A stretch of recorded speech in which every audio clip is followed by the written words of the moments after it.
$1 գերազանցել է 100,000 թումանը։ Իրանում սոցիալական վիճակը վատանում է։ Արևմուտքն ու ԱՄՆ-ն տարիներ շարունակ Իրանի նկատմամբ կիրառել են տարատեսակ պատժամիջոցներ, որոնք այդ երկրի տնտեսության վրա վատթարագույն ազդեցությունն են թողել։ Թրամփի իրանյան միջուկային ծրագրի վերաբերյալ ագրեսիվ ռետորաբանությունն ու սպառնալիքները, հանդիպումները մեր հարևանի մեծագույն թշնամի համարվող Իսրայելի ղեկավարության հետ, վերլուծաբանների ռազմական բախումների կանխատեսումները մեծաթիվ ներդրողների ստիպել են զգուշավոր լինել, ինչն էլ Իրանում ավելի է սրել տնտեսական վիճակը։ Տնտեսական վիճակը հիմա շատ ծանր է, եթե հիմա ավելի շուտ այսպես որոշ ստիպումների բաներ կմեն, նաև դա է, որովհետև հիմա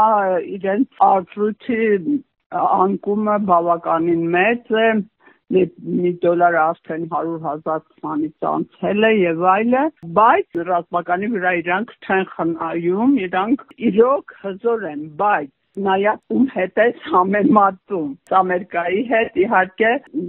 չես համեմատել։ Թեհրանը հզոր է իր անկախությամբ, այն Անկարայի պես կախված չէ ՆԱՏՕ-ի որոշումներից։ Այս երկրի ուժը նաև սեփական արտադրության զենքերի մեջ է։ Հիշենք, Իրանի հրթիռները կարողացան ճեղքել իսրայելական հզորագույն համարվող օդային պաշտպանությունը, հիշեցնում է վերլուծաբանը։ Այստեղ ԱՄՆ-ի հետ պատերազմ չեն ուզում, բայց պատրաստվում են բոլոր զարգացումներին։ Եթե բախում լինի, Իրանը այնքան հզորություն ունի, որ կարող է Ամերիկայի տարածաշրջանում, հատկապես Պարսից ծոցի երկրներում ունեցած նավատորմը 5-րդ Բահրեյնում, Կատարում ռազմաօդային բազա ունի եւ այլը, կարող են դրանք բոլորը թիրախ դառնալ։ Այստեղ չկան արևելքի մյուս երկրներում առկա ներքաղաքական խորը անհամաձայնությունները, որոնք էլ հիմք դարձան դրանց կործանման։ Այս երկիրը շատ ավելի զարգացած ու գրագետ կառավարվող է, նաև անհամեմատելի հզոր։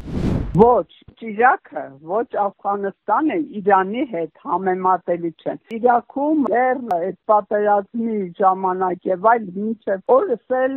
դեռ քաղաքացիական, այսպես ասենք, էլի մի քիչ կապիտ հասարակություն չի, դեռ ցեղային այսպես փոխհարաբերություններն են, ցեղերն են, նույնիսկ քրդական հասարակությունը բոլորը։ Դրա համար Իրանը շատ այդ առումով շատ զարգացած երկիրը, շատ տարբեր է, շատ իր չափերով, իր աշխարհաքաղաքական դիրքով շատ հզոր երկիր։ Իշխանությունները շատ զգուշավոր են թե արտաքին, թե ներքին քաղաքականության մեջ։ Սոցիալական վիճակը քաղաքական շահարկումների առիթ չդարձնելու համար այստեղ մեղմացրել են վերաբերմունքը կանանց պարտադրվող հագուստի նկատմամբ։ Էմմա Բեգիջանյանն ասում է, պետական հաստատություններից դուրս ոստիկանները հազվադեպ են ստիպում հետևել ծածկված լինելու պահանջին։ Եթե դուք տեսնեք, ասենք արաբական երկրներից ովքեր հիջաբ են կրում, որտեղ էլ որ գնանք կրում են, բայց իրանցիները հասարակության մի զգալի հատված դեմ է դրան։ Այս վերջերս երևի նրանք, ովքեր կողմնակից էին, որ պարտադրեն նորից, նրանք էին ցույցեր անում խորհրդարանի մոտ, դրանց սրեցին։ Այսինքն այն կանայք, տղամարդիկ, որոնք ասում են պետք է հիջաբի օրենքը իրականացնենք, պետք է բոլորը կրեն ու մի շաբաթ նստացույց էին անում, այդ ցույցը սրեցին։ Ընդհանրապես կանանց իրավունքների նկատմամբ Իրանում իրավիճակը կտրուկ տարբերվում է մյուս իսլամական երկրներից։ Այստեղ կանայք շատ ավելի մեծ դեր եւ ազատություն ունեն, հատկանշական է համարում Բեգիջանյանը։ Այսօր Իրանի ուսանողության 50-51% կանայք են, իսկ Թուրքիայում, որ Եվրոպա են համարվում, իհարկե այդ Անկարայից Իստանբուլից այն կողմ չի անցնում, ընդամենը 25%։ Հիմա համեմատեք արդեն, որ